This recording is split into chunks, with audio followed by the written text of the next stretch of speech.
Hey guys, welcome to another commentary done by Diggity. Game 3 between Strelok and Morrow was played about a week ago. Sorry for the delay. Again, had a lot of issues and problems. I think Strelok's saying, hey, liked your 1-1 chat from, and I assume he means level 1 carapace, level 1 weapons upgrades from the prior match. So upper right hand corner we have Strelok as the red Terran calling Imba. Bottom left hand corner we have Morrow as the blue Zerg, and Morrow thus far has just been steamrolling ahead. Well, Strelok actually took game 1, but last match, man, Morrow was all over it. He looked unstoppable. And yeah, they're asking what the upgrades were. Yeah, and he's saying, oh yeah, 1, 2, 2, 1, 1, etc. Anyway, this is Xel Naga Caverns. And it is, I'm not going to call it one way or the other, actually. I think it tends to be more of a Terran-favored map early and then a Zerg-favored map later, if that makes any sense. You have a wide open natural expansion, which makes it very difficult to hold for either player, really. And as a result, I think you see Zerg players oftentimes opting to go a single base, or basically single hatchery, rather than face the Wrath. But knowing that it is a 1v1 map, Strelok, of course, is going to put an engineering bay in Morrow's natural expansion. I expect Morrow, though, I hope he'll stick to one base play. And generally what you'll see is Hellion harasses because it is a wide open natural expansion. Yeah, there's the engineering bay right on cue. So 2 entrances and a third that's a bit more distance along the back edge, and just a ton of play area here for the Hellions. They just have field days in natural expansions of Zerg like this. So oftentimes what you'll see is kind of a metagame, and we are seeing spawning pool first for Morrow. So oftentimes what you'll see is a Hellion opening, and oftentimes to counter that, a Roach opening from the Zerg player. And then sometimes the metagame will end up where Terran attempts to go Banshees to try to counter the Roaches and get some additional damage in. But either way, I don't feel like it hurts the Zerg going one base, because it's not like your opponent's going to be going for their natural expansion either. So it's, I don't know, it feels like Terran always kind of has to put early pressure on their Zerg opponent, but at the same time, Zerg kind of getting in a defensive structure to cope with it, it doesn't really damage them at the same time, if that makes any sense. Anyway, hopefully that makes sense. So spawning pool already up. Let's see if some Zerglings are being produced and how many. We already have, it looks like actually 4 Zerglings, so he wants to try to put Strelok in the dark as best as possible, or maybe even have the additional Zerglings to try to take out that engineering bay at his natural expansion to get that running as quickly as possible. Generally though, I feel like Zerg tend to have the advantage past this point because it's a lot easier for them to take their natural and hold it and protect it than it is for Terran, for example. So again, I feel like it's very essential for Terran to get some sort of damage done early with their harassment, and it looks like an orbital command center being upgraded, a second gas being tacked on from Strelok, which leads me to believe that we are going to see push towards Banshee. Barracks being built in the tech lab will really be a big indicator on either of those buildings, although I don't like the positioning necessarily of those structures. And it looks like that SCV was left alone, although it's coming back down to try to do some harassment, stop that natural, but it looks like that SCV might escape. It's going to be split and split. So Zerglings chasing that SCV to the south, also some additional gas, and any speed upgrade? No speed upgrade at this stage. Yeah, again, seeing that tech lab along that barracks, and Strelok as a result is more or less telegraphing what he's doing tomorrow. Yes, he's going to switch these structures up. It's possible he could be going blue flame, but really the single Zergling should just meander up, get a good look, see that expansion, also see that there's only, or see that add-on, also see that there's only a single Marine on guard duty here, and more or less say, oh, okay, I know what I'm going up against at this stage. I do like what Strelok's doing just in case Morrow is going for an all-in, because he is in the dark at this stage, and sometimes you do see just massive amounts of Zerglings crash down on this. So putting some additional padding back here, just in case. There's that first Hellion wandering out in the field and a starport as well.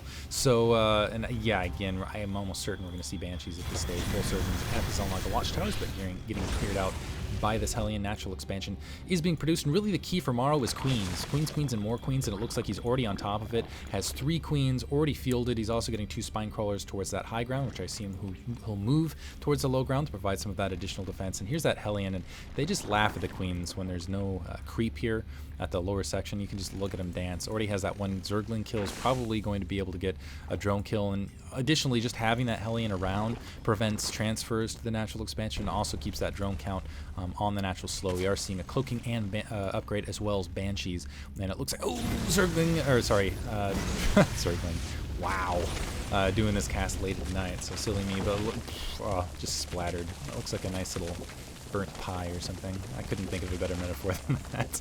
So 2 Spine Crawlers now planning up to provide some additional defense against that Hellion. The Hellion just going to provide some scouting information, just check out this Xel Naga Watchtower and look to clear that and probably just take up residence.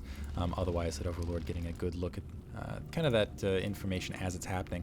And these creep tumors are going to be absolutely vital, particularly in this match pressing forward. First Banshee starting to move to the south, and this is the stage of the game where I wonder, okay, you only saw 1 Hellion.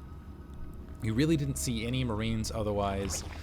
You have to assume there's a Banshee coming, and I wonder why more Zerg players don't get the Overseer really at this stage, because it's not like it's a throwaway unit to get an Overseer at this stage, but already the Banshee approaching the natural expansion looks like it is prepared to be dealt with, because there are 2 Queens to the lower edge, and I assume these 3 Overlords are there in position just in case there was a Viking. A Spire also being upgraded. And this is the thing with that Banshee. The Banshee, because it is such an investment, needs to get significant amounts of damage done. It looks like it's already doing pretty well, though.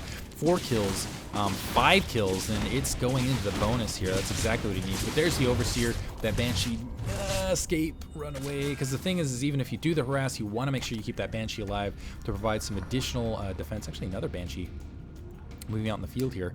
And also Stimpak upgrade. But you also want it to provide some defense to try to get that command center up and running against any sort of ground unit attack. But you have a Spire upgrading, so actually not going up the ground attack, which kind of puts puts Strelok in kind of an awkward position. Upgrading Raven of all things, so not really in 1-1-1 because he's got 3 barracks, but it looks like he's going to go for more or less a biomech combination with some Raven support, which is going to work out well against the Mutalisks in particular if he can get point defense drones down in position. So I think he was thinking that he was going to be facing more of a Mutalisk sort of army, or sorry, a Hydralisk sort of army, but they'll be effective against the Mutalisks depending. The problem with Mutalisks is they tend to be a little bit more mobile, and it looks like Morrow, I think he's going to have a lot of Banelings to support this as well, doing an excellent job of spreading this creep spore colony at both locations also to make sure the Banshee doesn't go into the bonus, running up an Overseer as well as Spore Colony, as well as Queens right there, so that's going to be into that Banshee harass. Some Zerglings running up to the natural expansion should back off between one Banshee and another coming up. A single Zergling just tacking away at the orbital command as it can. Now SCV's moving up, and this is the situation I was talking about, because now you see Morrow has the opportunity, he has the upper hand. His natural expansion is much more well defended comparatively. Yes, you do have a skeleton attack force as well as a medevac, but Strelok has not. He can't feel comfortable with the assortment of troops he has out on the ground, and Chainlink just gonna explode right in front of these Marines. Just, hey Bob, how's it going? You know, well, I'll mistime that. Let me try that again. There we go. It's like, oh god, Bob, what do you eat? Anyway, 6 Mutalisks running forward to again force Strelok to stick in his base. He does have the capacity to deal with it. He's got combat shield upgrade. He has 2 medevacs. He's got plenty of Marines, but this is going to give him something to think about at the very least. And it looks like also Morrow is going to be able to check out all this tech. Probably seeing that reactor along the factory, he's going to think more Hellions, possibly. Because usually that's what that indicates, but it doesn't look like we're seeing any Hellion production out of there. Medevac wandering to the upper left-hand corner. Looks like he's going for a drop, and some Zerglings going to go for a flanking maneuver across these Marines. And this is where these Mutalisks with their superior mobility can really be devastating, because you can pin your opponent back to that to this location and then send the Zerglings out towards the main. But it looks like, wow, Strelok actually going in for a full attack here, just moving all of his Marines forward. Doesn't have level 1 weapons upgrade, but going to do a 2-pronged attack and just allow his SCVs to eat the damage and take out the Zerglings themselves while he wreaks some havoc. It's going to be Harvester count damage and Harvester count damage, I guess. So dropping off behind while attacking forward. That Raven clearing a lot of the creep tumors, so definitely providing some much needed leeway in that regard. And I don't think Morrow actually has enough to stop this. This could be game 1 Queen dying. Raven up in the front. Let's see if it has enough point defense drone. No, auto turret on the ground. Drones coming off the line. Try to attack these Marines, but the Marines backing up. Point defense drone now making those Mutalisks more or less ineffective. The Banshee's taking out the Spine Crawlers on the front. Somehow that attack in that rear was also taken out, but with a lot of damage still wreaked to Morrow's economy, and Morrow somehow fended this off, and I do not know how, because he was all over the place, really scattered, and it looks like had to produce a lot of units just all of a sudden to get it done, and he must have just had an incredible bank to do so, and more Marines looked like they're going to get swept up and taken out. Just a handful here, and wow, Strelok just getting ripped apart. I thought he had the match. Oh, gonna lose both of his Banshees as well. Still maintains an economic lead, but I am astounded that that Morrow was able to defend that and sending up more changelings. I love Morrow's persistent scouting. Really, really key in sending up some more zerglings, some more mulisks perhaps. Needs some breathing room specifically, so I wouldn't be surprised if he just throws in some attacks. And once again, the creep almost immediately spread back out. Morrow's done a fantastic job of staying on top of that, and it looks like he's starting to resaturate his drone supply, but I have to say, he needs banelings, excuse me, at this stage, particularly with that combat shield upgrade. I don't know that he's going to have it here. Bring up that, and actually getting level 2 weapons on his Mutalisk, so very heavy dedication to air here. Medevac, another Medevac attack starting to spread out. Strelok did a lot of damage there, and it was, Morrow with a fantastic defense. Just unbelievable defense there. I thought that was match, really, and I have no idea how he stopped that attack in his main, let alone fended off the attack that was being crammed down his throat, more or less, especially with that Raven in the air and the Mutalisk's nerfed. With the Banshees, I mean, just everything looked beautiful for Strelok, but Morrow has shown some amazing big game macro mechanics, really, is what it comes down to, and done a fantastic job creeping all the way to the gold expansion. On top of this, so basically, and he also has that Zergling camped down below, so forcing Strelok to kind of a position he doesn't really want to defend. Usually you'll see Terrans want to expand to this gold. This is going to slow him down considerably.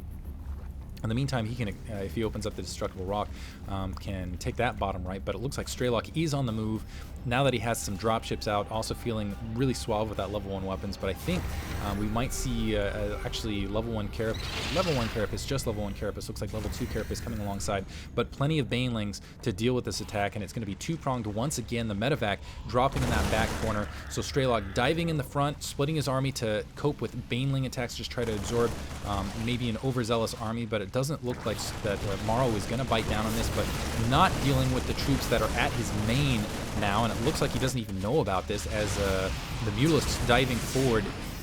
Point defense drone very quickly picked off before it was able to do much of an effect, and it looks like the Zerglings opening up that Destructible Rock, and I don't think Morrow realizes this attack is even happening. Finally, on the ball, loses his gas and loses a significant amount of Harvester Zone in the meantime. Baneling cleaning that up very rapidly, and this is going to be a pretty sizable attack and a nice position for Strelok. This is exactly where you want it, a nice gap where you can kind of engage, move back, engage. Unfortunately, it's really well creeped, so he needs to be somewhat careful here and get off that creep before. Oh no, he's stuck on the creep as he's engaging. Marines obliterated. Oh wow, Morrow dived on that beautifully and just crushed that attack. Wiped Strelok's standing army out once again, but two more Medevacs moving up for another attack, and some Marines in the meantime trying to push forward and maybe do some comsat clear coverage. His front looking, honestly, I don't even know that he's going to be able to defend his front here. The Marines very good, just all I can see is it remains. They come up, they're just dead. Level 2 Carapace up, that's going to make the Banelings more effective. Level 2 weapons on the way, but once again, Morrow upgrading some Banelings. He might be cut out of position to deal with these Medevacs. It looks like he's only got a Queen and a single Zergling, a very stalwart, brave Zergling, but just a single Zergling nevertheless. Overlord's getting dropped upon that. I don't think this is going to supply cap Morrow. It will slow him down a little bit. Now it's supply capping him. The attacks being drawn back, but this isn't really giving any ground to Strelok. Strelok needed to draw some blood here, and those few Overlords I don't think are going to cut it at all.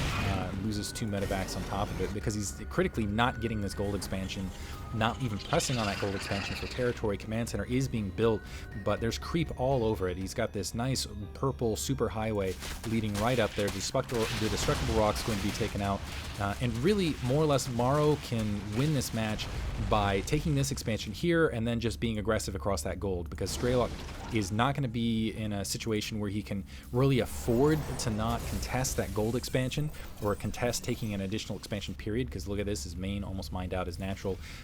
It's still doing okay for him. Another Medevac wandering into this upper left-hand corner. Looks like some Marines were taking a long route around as well, so perhaps a distraction attack. But really, this is going to be the critical area for the next stage of the match, and that is so many Banelings for Morrow, and he's been so effective with them thus far. Also opening up that gold expansion, it looks like, in case Strelok gives him more time to macro up. And you just take a look at the harvester count. Looks like just a little bit ahead there. But critically, I just feel like the next stage of the game is going to be difficult for Strelok. Comsatting forward, trying to take care of some of these creep tumors, and Marines just going to be just sacrificing some Marines. Poor Marines. These few are going to be lucky, going to be able to marathon at home. And several siege tanks, even a Thor out here for Strelok to try to deal with this Mutalisk Zergling combination. Unfortunately, I feel like Morrow and a lot of Zergs at large have gotten much better with their Baneling control, moving forward, exploding really when they want to explode, rather than targeting on the front door units. So having the beefy units out front really isn't as effective as it once was. The siege tanks now clearing the way forward, and this will actually be a pretty sizable defense. The siege tanks, especially at range, with that level 1 weapon upgrade which is coming, can really stop those Banelings short, but it looks like that is not going to stop Morrow from engaging this. Wow. Large army diving in now. Banelings just going right by all of that, taking out every single siege tank. Whoa, nothing left but a pile of green ooze, and some Marines actually running up to follow this. But once again, Strelok, where he wanted to have a nice defensive front right there, has one siege tank that is shell-shocked, ironically, and another medevac. Okay, finally that medevac running forward. And now Strelok just going like, well, crap, I just lost most of my standing army. Hopefully that was all the Banelings he's had. Let's push forward a bunch. Wow, another huge group of creep tumors running forward, pushing this in while he has another drop on that main. That main drop should be fairly effective, but I'm coming back just to more ooze. So still some Banelings. The Zerglings providing some nice defense to the front, and crashing into those Marines and melting them like gooey marshmallow s'mores here. More Marines pressing down, but there's a spine crawler to deal with them. More Zerglings spawning, and oh, man. Morrow is getting it done with the same 4 Mutalisks, which I think had finally been dispatched. And Zerglings and Banelings otherwise. Queen with just 8 health escaping from this, and looks like that attack was cleaned up, did significant damage, so Morrow once again has plummeted. But critically, Strelok is still not taking his gold, and this does not look very well defended to me at all. Just a single siege tank, not a lot of Marines, still a big purple superhighway leading up. It looks like, okay, I missed that medevac dropping and doing some more shenanigans. Looks like it's going to back off now. And still that Zergling hanging out in that back corner. So again, Morrow has access to this gold expansion. He's actually got some additional gas there as well. He's got the destructible rocks, which he can just take down. And oh my goodness, that's a lot of Banelings. That is going to be a scary army in just a moment here. But level 3 weapons are upgrading, so those Marines are going to get really effective. Planetary Fortress to provide some additional defense, and this is critical that Strelok holds this front because his natural expansion almost mined out. Morrow has lots of expansions that are at his disposal, and more or less Strelok does not. A lot of Marines here, though. A few siege tanks not in siege position, and a planetary fortress should provide some nice defense, and hopefully he can slow play this forward and get something rolling. So even though very well economically ahead because of the gold expansion and the mules, it's not a lot of future options, so he needs to get it done soon, and it looks like Morrow is not going to give him an opportunity to do so, continuing to spread that creep, grouping up for another attack on Strelok's front door. And the last time I looked at this, was like, oh, this isn't going to work, but holy, oh my goodness, every time Morrow moves in, beautiful large macro, and how did he even see where to plant these troops? Just devastating everything. And that was with a planetary fortress in the way. Awesome play from Morrow. Tremendous micromanagement. Just really grouping in those Zerglings perfectly. Absolutely perfectly to just let those Banelings push in and do their job. Tech labs being added on at these starports for Strelok. Also some bunkers now because he's like, crap, I gotta hold this. And just, he cannot keep a standing army for the life of him. Looks like the starports are to get durable materials. I'm actually not familiar with that upgrade. Okay, it makes Raven, extends the duration of basically all of the Raven spells. So it looks like he's going to go to mass Raven upgrades across the board, realizing that he's going to be low on, more or less low on units. He's not going to have a lot of options to expand. He might as well try to get it done with spellcasters. Unfortunately for him, I don't know that spellcasters are going to be enough, because really for Hunter-Seeker missiles to be effective, you need to be able to lay them down against large slow units that don't have creep to run away on. The auto turrets, there's still that Mutalisk den out there. I don't know. We'll see if it's effective. Let's see if Morrow also decides to get some sort of counter building of his own. Still pushing up the upgrades. Still looks like, and I'm missing another attack. Wow. Well, he was looking at the front. I'm actually going to rewind that because I can. Come on, go back a little bit. I'm going to press forward. This is, while I'm like searching for what Morrow's countering to this, look at this counterattack. This is genius. So once again, realizing, okay, hey, gold expansion, extremely exposed. Still looked like he thought about taking that 3 o'clock for a moment, but decided against better judgment to do so. But instead of engaging right at the main, he's actually just spreading the creep underneath. This might get sieged out and cleared, but instead of just attacking at the strong point, he's actually going to take this inside tunnel and go right for the main. And this is the main command center. That's how low Strelok is on resources, trying to float out here. And on top of that, because he's doing this attack across a very spread area, beautiful, absolutely genius positional play. Looks like the supply depots do raise, and this is, I think this is the same Mutilisks, I really do, that are going to live this entire match. Opening this up, doing a lot of damage to Strelok's infrastructure, so, and this couldn't be better time for Morrow. He's playing a fantastic game. So all of these units now pulling away from the gold expansion, first of all. Additionally, more Marines just eating Baneling damage. Oh, wow. And the Zergling's just going to try to pick apart what they can, but that's also drawing troops away from this nice new shiny expansion that the Zerglings are just like laughing to themselves. It's just a field day. They are frolicking across the map. And oh, 4 mules, devastating for Strelok. That is a big boost to his economy that he could not afford to lose. So things not looking good for Strelok at all. His one ace up the hole is these ravens. It looks like there's an infestation pit being upgraded as well, though, for Morrow. So Morrow going to have the anti-air counter between the infested marines and fungal growth. That was the counter I was looking for. He has this gold expansion up and running, just transferred drones to it. So he's sitting pretty for economy, and he's just going to sit back and kind of just tighten the noose steadily against Strelok as he's this gold expansion getting thinner and thinner and thinner and producing less and less for Strelok. You can just see the economy plummeting.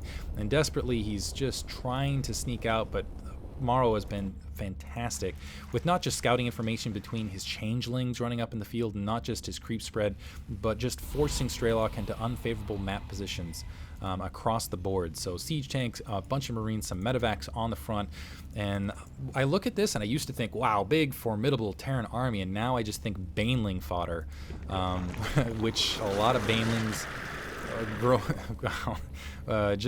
More. That is a lot of Banelings.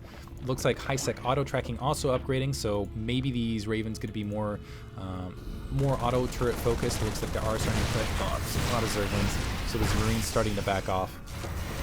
At least toasted some Zerglings, so small victories for the Terran army. Things do not look good. The more purple you see on the map, usually the less favorable it is for any Terran player. But gonna start moving out again, and I think this is gonna try to bait some of these troops out, and it looks like he's gonna continue to comsat and see.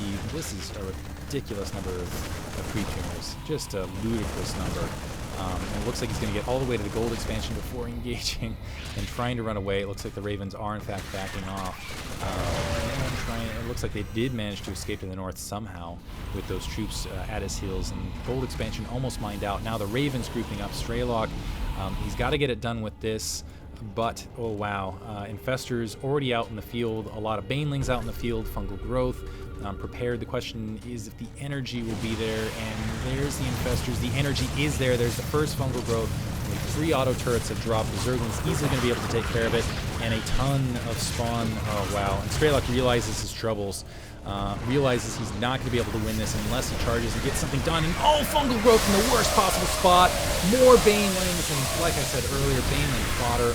Only a single siege tank remains alive, and looks like that's going to get taken out by out of that Raven army, only a single Raven left. And wow, Morrow is putting on a ZVT clinic. I think that is going to be GG in a moment here. More Marines are running forward, but and actually it might get close here because Strelok running forward, getting fungal growth, but the medevacs are going to support, and perhaps not enough Banelings, but more Banelings being morphed in. They're going to have some trouble against that siege tank on the front. Zerglings wandering up, going to be able to swarm that siege tank at the very least, so that's going to open up some of that attack for the Banelings. And I just think even though Strelok pretty well spread out, he just does not have enough to get it done. There's GG. That was actually a well-timed comment. Hope you guys enjoyed it. Moving on to set 4 again. Thank you to X. Check out Harlequin and a charity tournament coming up Friday, 7 p.m. Check out Reddit for more information in their Starcraft section. Thank you for listening, guys.